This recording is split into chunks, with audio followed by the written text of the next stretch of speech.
Standard version lang po ito ng Yamaha Mio Aerox 155 mga idol. Then sa 2 years ay 4,554. Sa 3 years naman po nito ay 3,505.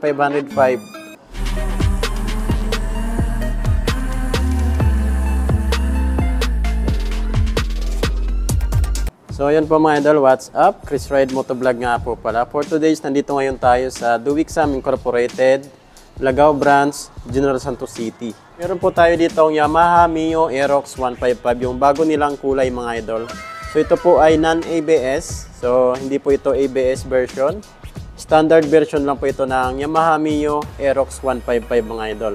So alamin natin yung spotcast nito, installment update. Mag-start tayo sa minimum down payment nito na 13,000 and then 20,000 na down payment, 30,000 na down payment, and 50,000 na down payment kung magkano na lang po yung monthly. At least meron po kayong idea kung kukuha na po kayo ng motor na to. Bakit Mio Aerox yung kukunin nating motor? Unang-una po kasi dyan itong design niya mga idol. Napaka-brusco, napaka-sporty ng design niya. Sa sticker pa lang, yung decals niya, napaka-aggressive po ng pagkakagawa mga idolo. Wow. Ito po ay combination ng black, orange, matte gray naman po yung nandito. Wow. Dito naman po yung emblem ng Yamaha. Nakalagay naman po dito 155. And then BBA, variable valve actuation. Ito naman po yung head niya. Meron pa po sa ditong visor. So, hindi pa po kasi nalagay. Bagong labas po kasi mga idol. Ito, napaka-brusco ng datingan niya dito sa harapan. Parang pa letter Y na to mga idol. Napaka-sporty ng datingan niya. Napaka-tikas. Ito naman po banda yung DRL niya, daytime running lights. So, naka-LED na po ito mga idol. Dating naman po sa headlight na ito, napakaganda po nito mga idol. Kasi naka-LED na po ito. So, dito banda, naka-matte naman po dito. Ganda ng pagkaka-design ng plastic niya. Oh. Tapos ito matte gray. Dito naman sa front fender niya, Batman pa rin yung design niya. Ang astig. Tapos meron siyang cover dito yung shock niya sa harapan. So pagdating naman sa suspension nito, medyo may kaliitan pa rin siya. Napakalaki po ng tire niya sa harapan. Ano kaya yung size nito? 110 by 80 and then 14 inches na po yung laki ng mags niya. Napakaganda nito, i-banking mga idol. Kasi napakaganda po ng gulong nito. Yan, napakalaki tapos bilog na bilog po siya. Ito po talaga yung mga maganda pang circuit, pang akyat sa Marilaki. Pagdating naman po sa braking system nito sa harapan, naka-hydraulic disc brake, naka-single pot piston caliper po siya. So ito po, hindi po ito ABS, non-ABS po ito na version. Standard version po ito ni Yamaha Mio Aerox. Napakaganda rin ang decals ng mags niya mga idol. Minimal lang siya pero ang lupit ang astig ng design. Ganda rin yung muffler niya mga idol, napakalaki po. Tapos meron po sang heat guard dito na napakalapad. Hindi po talaga mapapasok kayo dito. Makapal po sa na plastic. Mako naman po tayo sa tail light saka brake light nito. So po yung tail light saka brake light niya. Wow, napakalupit. Napaka-sporty po ng design niya. Manipis lang po siya mga idol. So ito ay naka-LED na rin po ito mga idol.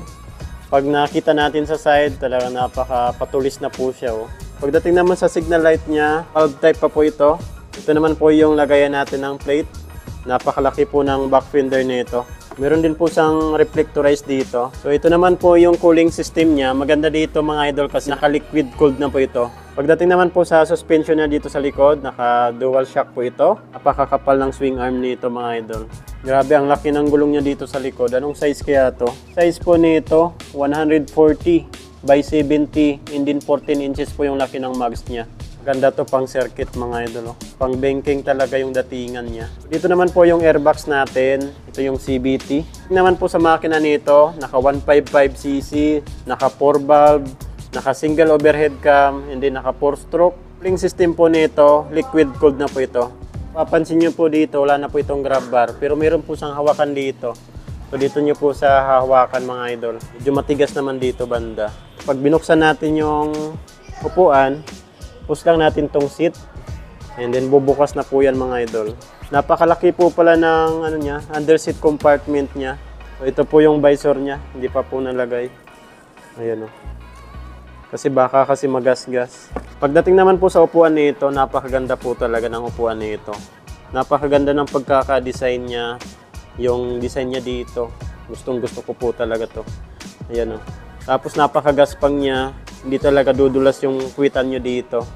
Wow, paka-premium ng datingan. Ito naman po tayo naggagas. So, malaki na rin po yung fuel tank capacity po nito mga idol. Dito naman po sa left side niya, nandito po yung menu ng dashboard natin. So, ito naman po yung high beam, low beam, turn signal light, at ito naman po yung horn niya. Right side naman po, meron po siyang hazard. Yan, isa po yan sa pinaka-importante. Dito naman po yung electric start niya. Electric start lang po yung meron siya.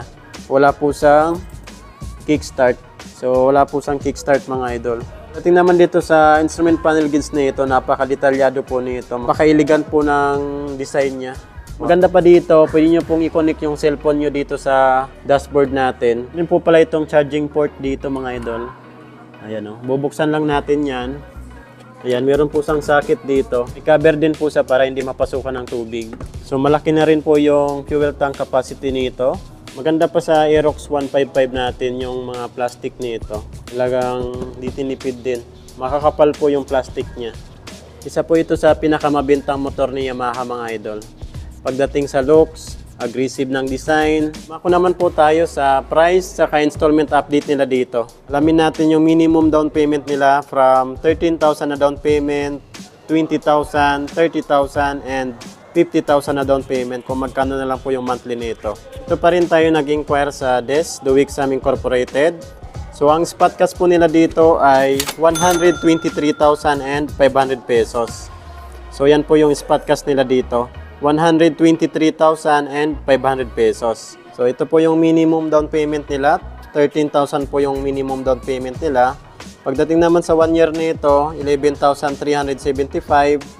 Sa 2 years, 24 months ay 6,688 and then sa 3 years, 36 months ay 5,125. So rebates pa po yan ng 200 pesos. So basta maaga po tayo magbayad, rebates pa yan ng 200 pesos. Pa-compute din tayo sa 20,000 na down payment. Sa 20,000 na down payment nito mga idol, ang 1 year nyo na lang po nito ay 10,680. Sa 2 years naman po nito ay 6,284. 3 years naman po na installment nila dito ay 4,819. Rebates pa po yan ng 200 pesos. Pa-compute din tayo ng 30,000 na down payment.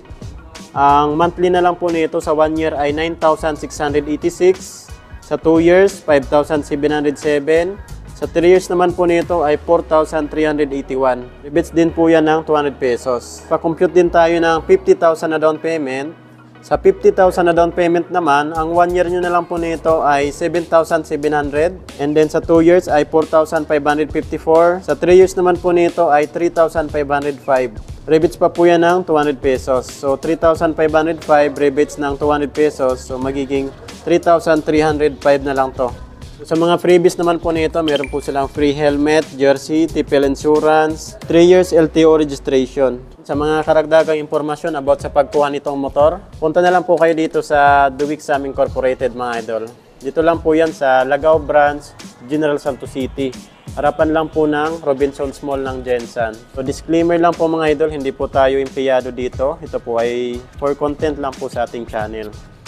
So ayan, sa mga nagbabalak kumuha ng motor na to, Aerox 155. So napakaganda po ng datingan, maganda yung handling, futuristic ng datingan niya dito mga idol. Tapos napakaganda ng upuan, napaka-brusco niya. So yan po mga idol, kung may mga ipapa-inquire pa po kayo sa akin na motor, comment nyo na lang po sa comment section ng ating video. Ride Motovlog, ride safe po tayo palagi and God bless you all. Thank you!